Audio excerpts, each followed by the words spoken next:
Pessoal, bom dia, tudo bom com vocês? Então, eu espero, né, que estejam todos bem. Não sei se já deu tempo vocês darem uma lida na prova, se vocês já responderam algumas questões e deixou para tirar, né, a sua dúvida agora. Então, a gente vai ler aí a prova toda, para quem ainda não fez, e à medida que eu for lendo, né, vai aí pausando, tentando entender as explicações e marcando as respostas corretas. Se persistir a dúvida, você pode pôr no nosso grupo que a gente vai conversar, a gente vai dialogar aí para chegar na conclusão certa. Vamos lá? Então, pegue sua prova.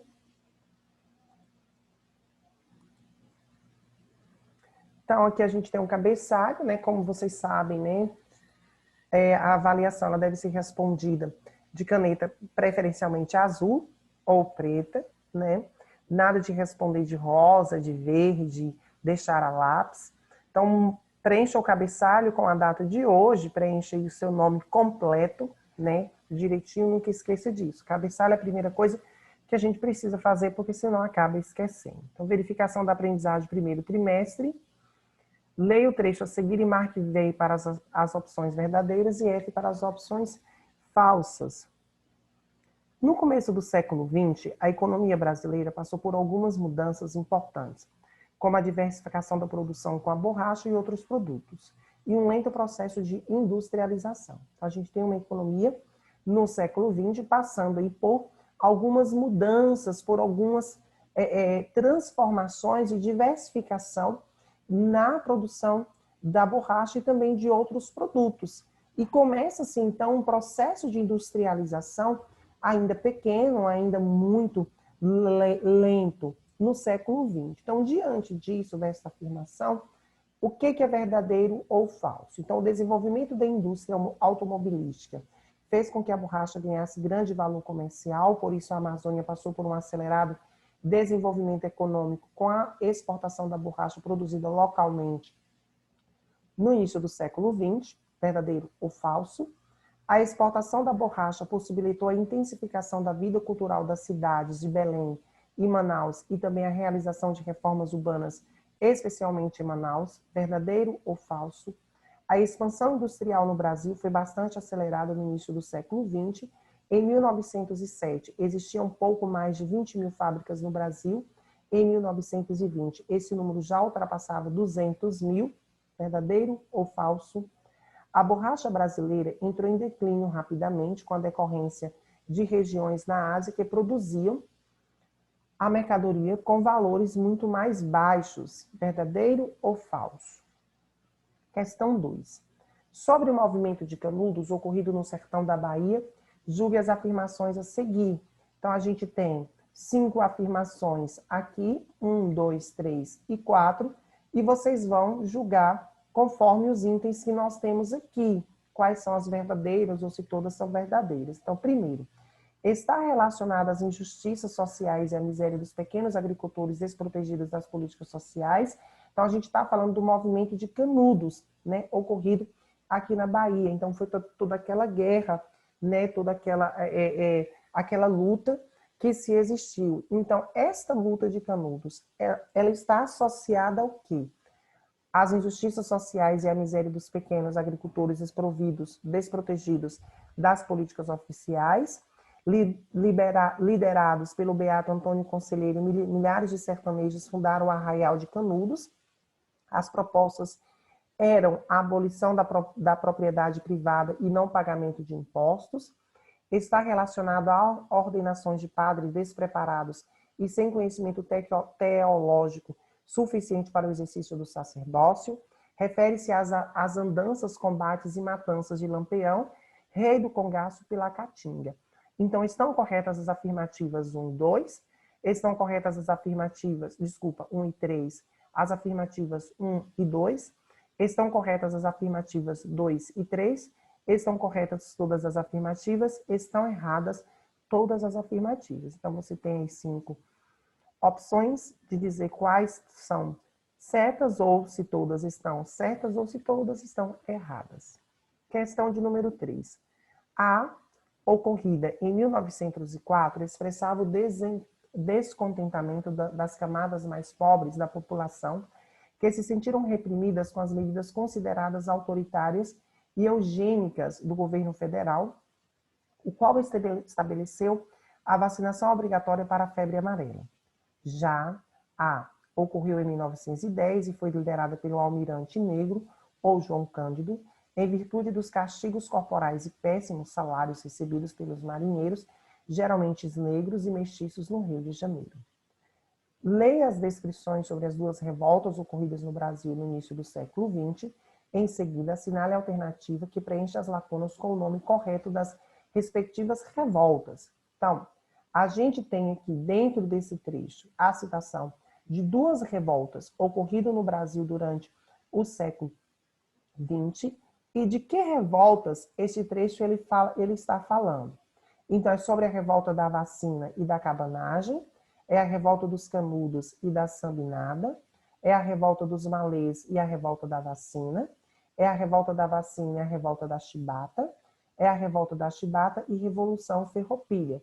Então, lendo os dois trechos, onde tem a lacuna, você irá conseguir identificar aí a resposta correta. Questão 4. Milhões de homens ficavam uns diante dos outros nos parapeitos de trincheiras barricadas com sacos de areia, sob as quais viviam como e com ratos e piolhos. De vez em quando, seus generais procuravam romper o impasse. Dias e meses, mesmo semanas de incessante bombardeio de artilharia, que um escritor alemão chamou depois de Furacão de Aço, Endjudge, 1921, amaciavam o inimigo e o mandavam para o baixo da terra. Até que no momento certo, levas de homens saíam por cima do parapeito, geralmente protegido por rolos e teias de arame farpado, para a terra de ninguém. Um caos de crateras, de granadas inundadas de água, tocos de árvores calcinadas, lamas e cadáveres abandonados, e avançavam sobre as metralhadoras, que os ceifavam como eles sabiam que aconteceria. Eric Hobsbawm era um dos extremos do breve século XX, São Paulo, Companhia das Letras, 1994. Então, a estratégia de guerra usada na Primeira Guerra Mundial é descrita no excerto. Então, neste excerto, né, quer dizer, no texto, acima, no pequeno trecho, então, este excerto, né, esse trecho retirado aqui de um texto, fala de uma estratégia utilizada na Primeira Guerra Mundial. Então, sobre esta estratégia, contribuiu para a diminuição do número de soldados mortos, foi praticada desde o século XIX por ser eficaz e com baixo risco de morte, prolongou a guerra e aumentou o número de mortos devido à luta e às doenças, foi adotada no início do conflito, mas logo foi substituída pela guerra de movimento, teve alta eficácia em preservar a vida dos soldados, pois eles estavam seguros nas trincheiras e evitavam armas de fogo.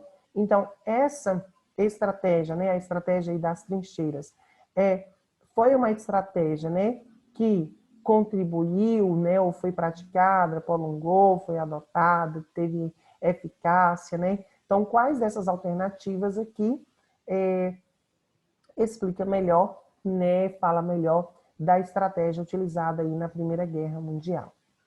Questão de número 5. Lenin pertencia ao Partido Social Democrata. Depois de um período do exílio interno na Sibéria, ele foi para o exterior, onde, junto com um grupo de companheiros, produziu o jornal Iskra, A Centelha. Como um dos principais dirigentes do partido, Lenin teve um papel importante no debate que levou os sociais-democratas a se dividirem em dois grupos.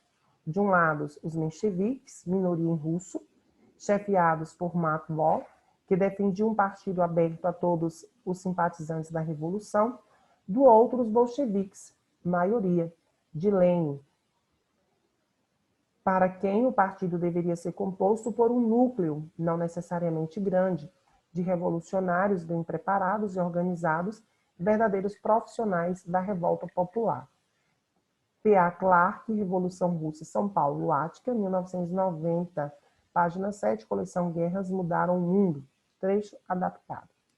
Então, o texto descreve as disputas internas do Partido Social Democrata Russo, que viriam a ter grande influência sobre os rumos da Revolução Russa de 1917.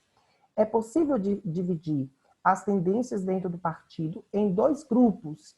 Então, observando o texto, né, que fala aí dessa disputa interna do Partido Social Democrata Russo, né, que provocou grande influência nos rumos da Revolução Francesa de 1917.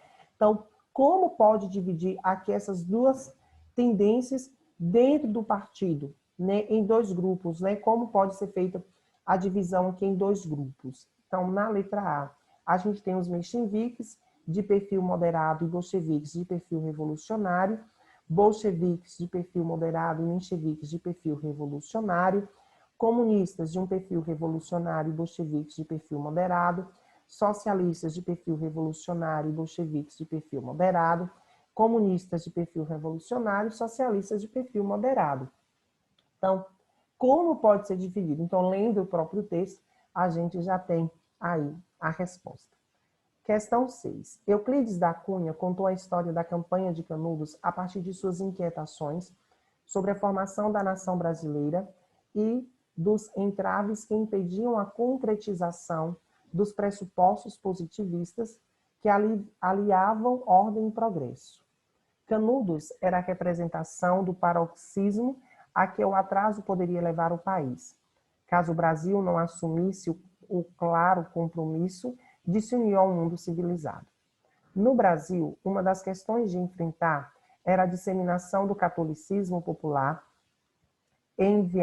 envado de ignorância, superstição e fanatismo, aspectos que precisavam ser arduamente combatidos. Jacqueline Herman, Canudos destruído em nome da República, uma reflexão sobre as causas políticas de Massacred, 1897, Tempo, Rio de Janeiro, volume 2, número 3, 96, página 81, 105. Então, a repressão sobre Canudos assimilou causas de ordem econômica e aspectos socioculturais da Primeira República. Por esse viés, a existência da comunidade sertaneja, liderada por Antônio Conselheiro, representou uma ameaça. Então, está se referindo aí à comunidade de Canudos. Então, que ameaça foi essa? Aos ideais de ordem e progresso dos republicanos positivistas, embora os sertanejos tenham sido apoiados por republicanos liberais, tanto as oligarquias rurais voltadas a assegurar a concentração fundiária, quanto as elites urbanas almejando estabelecer padrões da Belle Époque ao Brasil, aos prefeitos e vereadores do sertão, sendo que Canudos teve como principal fator de mobilização a oposição ao voto de Cabresto e às fraudes eleitorais da época, ao exército brasileiro, uma vez que a população de Canudos invadiu quartéis e saqueou arsenais, defendendo a implantação de uma revolução socialista no Brasil. Aos fazendeiros da Bahia, pois grande parte da população litorânea iniciou revoltas armadas em apoio ao movimento social sertanejo. Então, qual dessas, né? Liderada por Antônio Conselheiro, qual foi a ameaça aí? Questão 7. Relacione a coluna 2 conforme os conceitos apresentados na coluna 1. Então, nós temos na coluna 2 as explicações do que é um desses conceitos que está aqui na coluna 1. Então, por exemplo, o New Deal, letra A, nazismo alemão, e o fascismo italiano, letra C. Então, o que é o New Deal, o que é o nazismo alemão, o que é o fascismo italiano? Então, liderado por Benito Mussolini, propunha um governo centralizador, nacionalista, anticomunista e totalitário. Plano econômico que foi criado pelo economista inglês John Maynard Keynes. Ele previa uma forte intervenção do Estado na economia para garantir o equilíbrio necessário para a recuperação econômica do país. Partido Nacional Socialista dos Trabalhadores Alemães foi um movimento político e social que surgiu na Alemanha logo após a Primeira Guerra Mundial e alcançou grande notoriedade nos quadros políticos desse país. Questão de número 8. Existe, porém, uma crise ainda mais profunda que tem consequências devastadoras sobre a incapacidade de lidar com as múltiplas crises que envenenam nossas vidas. A ruptura da relação entre governantes e governados.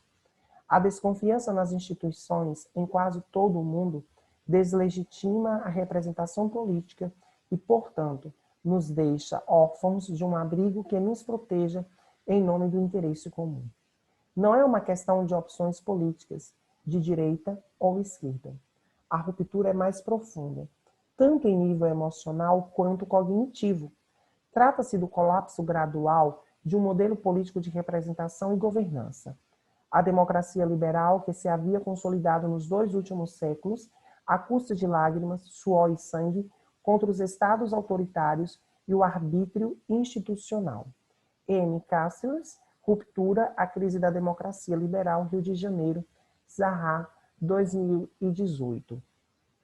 Então, a gente, né, tem aí uma ruptura existente entre governantes e governadores, não só no Brasil, mas como o texto vai dizer, em todo o mundo, há esta dificuldade, há esta, vamos dizer assim, essa lacuna que a gente sabe que ainda existe até os dias atuais. Há muitos sistemas democráticos que exercem, mesmo sendo democráticos, exercem uma soberania sobre o povo, exercem um certo poder absolutista, olhando até para o contexto nacional no qual nós estamos vivendo, né? Ainda se governa para uma minoria, ainda se governa para o interesse de um certo público, né?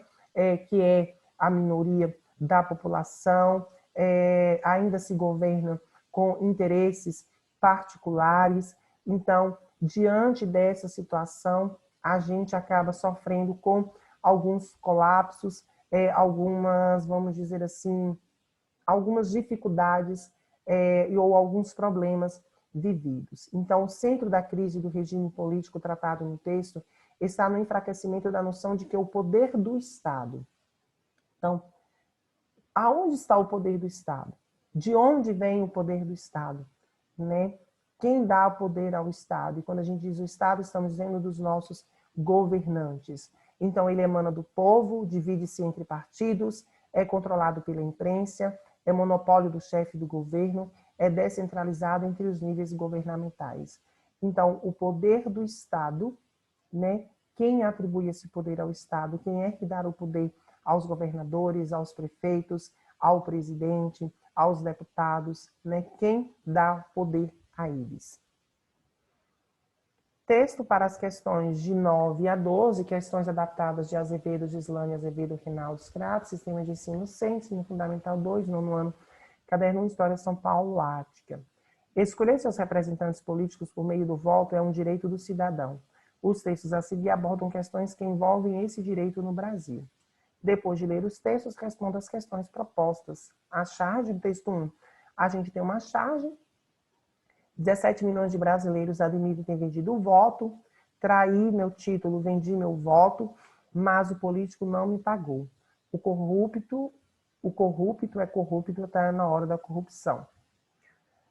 Texto 2. O artigo de site. Antes do mundo virtual, era utilizado somente para ler, ver imagens ou jogar. Agora, cada um tem a possibilidade de produzir e publicar seus próprios conteúdos na rede. Os usuários não são mais somente os consumidores, mas também autores de fotografia, textos, vídeos e muito mais. Assim, as redes sociais também estão mudando o jeito como as pessoas veem a política. Muita gente que acreditava não ter nada a ver com o assunto, que via essas questões como distantes demais, agora percebe que tudo isso está bem próximo da vida cotidiana. Graças às redes sociais, os eleitores podem saber mais sobre seus candidatos, pesquisar se eles fizeram um bom trabalho como governantes ou se já foram envolvidos com corrupção. Além disso, como muitos políticos também têm páginas pessoais na internet, os eleitores podem cobrar que eles cumpram suas propostas. Qualquer informação pode ser encontrada a qualquer hora na rede, e não existe arma melhor para combater os maus políticos do que a informação. Com ela, é possível contestar, debater, lutar pelo voto consciente de cada brasileiro. Que tal aproveitar para pesquisar informações sobre os candidatos em quem os adultos que você conhece pretendem votar?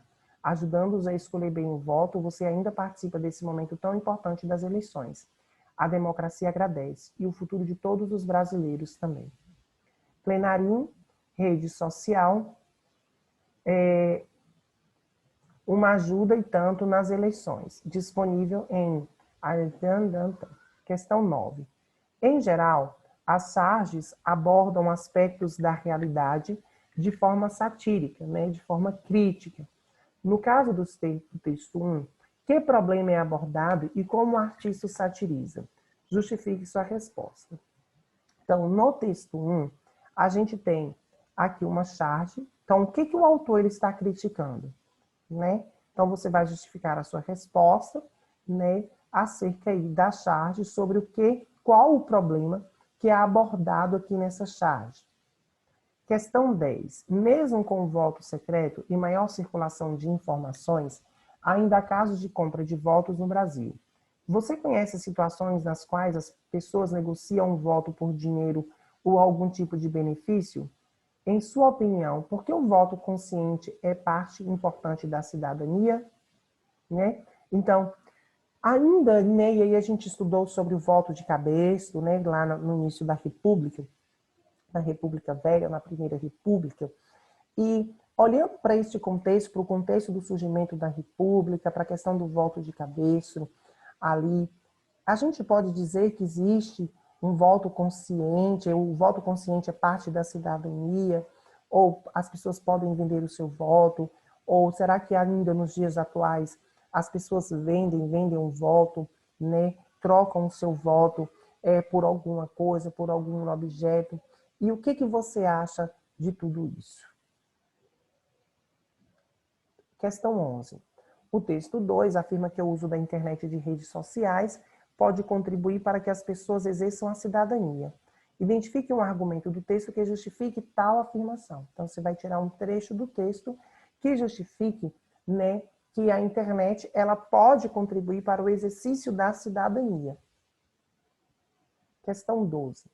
A partir de março de 1917, a população da Rússia foi às ruas para exigir que o governo retirasse o país da guerra e adotasse medidas favoráveis aos trabalhadores, como melhores salários e reforma agrária. Reflita. Qual a importância da participação cidadã na luta por mudanças sociais, políticas, econômicas na sociedade em que vivemos? Então, a gente viu, né, a gente sabe disso também estudando nesse capítulo, que muitos direitos que existem, né, ou que as pessoas, né, conquistaram nos dias de hoje, as pessoas elas têm, foram conquistados através das lutas, né, através de lutas populares, lutas sociais, as pessoas que vão às ruas. A gente tem aí, por exemplo, a lei de cotas, né, para negro nas universidades, que foi uma conquista de lutas sociais. Então, existem vários